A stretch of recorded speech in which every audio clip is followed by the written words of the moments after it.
Bonjour à tous, c'est Hugues Péguier pour Répare Smartphone et aujourd'hui petite vidéo sur quelque chose qu'on vous avait promis dans la vidéo sur comment reconnaître une batterie originale et une batterie contrefaite. Voici une vidéo sur le démontage complet d'une batterie. Pour ça, j'ai avec moi cette batterie d'iPhone qu'on va démonter ensemble. Ça peut paraître évident, mais je préfère le préciser tout de même, les batteries au lithium sont dangereuses, elles peuvent exploser en cas de mauvaise manipulation. Donc on ne vous recommande pas de faire ceci chez vous, sans compter bien sûr la dangerosité des produits chimiques qui se trouvent à l'intérieur. Mais on va prendre ce risque pour vous, donc voici sans plus attendre le démontage d'une batterie au lithium. Pour cette vidéo, nous allons utiliser une batterie d'iPhone 6S qui est d'origine.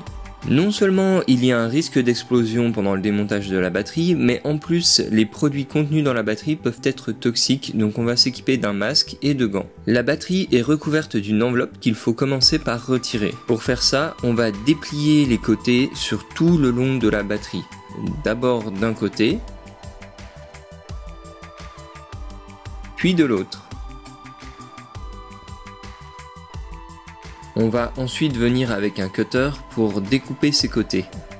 Une fois un côté découpé, on peut venir tirer sur le revêtement extérieur pour l'enlever. On découpe ensuite l'autre côté, cela nous permet de retirer complètement le revêtement extérieur de la batterie. À ce stade, on peut déjà sentir qu'en s'oxydant, le lithium produit un gaz. C'est ce même gaz qui fait gonfler ces batteries. On peut alors enlever la couche d'isolant qui entoure les cellules. On peut alors voir que cette batterie est composée de plusieurs cellules. Chaque cellule a une couche de lithium qui est rattachée à la borne positive et une couche de graphite qui est rattachée à la borne négative. Le graphite et le lithium ont un aspect très similaire, c'est une sorte de poudre noire, mais on peut reconnaître ici le lithium parce qu'il est posé sur une couche d'aluminium de couleur argentée et le graphite est posé sur une couche de cuivre qui est de couleur cuivrée comme son nom l'indique. L'aluminium et le cuivre sont des matériaux qui vont aider le courant à circuler entre les bornes de la batterie. On peut aussi voir qu'il y a toujours une couche d'isolant blanc. C'est lorsque cette couche est percée et que le côté positif et négatif de la batterie entre en contact que la batterie peut prendre feu. C'est pour ça qu'il faut toujours éviter de tordre ou de percer une batterie au lithium. Si on reprend une cellule et qu'on la décompose, on voit bien qu'elle est constituée d'une alternance entre des couches noires qui sont le lithium et le graphite, et des couches argent et cuivre. Sur cette batterie d'iPhone 6S, on a au total 8 cellules, toutes rattachées aux mêmes deux bornes. Visiblement, ce n'est pas toujours le cas pour une batterie au lithium pour iPhone, puisque nous avons démonté une autre batterie pour iPhone 7, contrefaite pour celle-ci, et nous avons observé qu'au lieu d'avoir plusieurs cellules superposées, celle-ci avait une seule cellule, mais enroulée sur elle-même.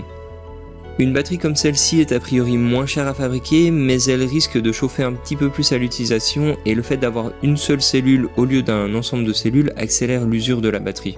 C'est maintenant la fin de cette vidéo, j'espère qu'elle vous aura intéressé. Si c'est le cas, n'hésitez pas à vous abonner. De notre côté, ça a été vraiment passionnant de se renseigner sur le sujet et de faire ce démontage pour voir tout ça de nos propres yeux. Par contre, on vous rappelle forcément que c'est dangereux, donc évitez de refaire ça chez vous. Et sur ce, je vous dis à très bientôt sur www.repare-smartphone.fr.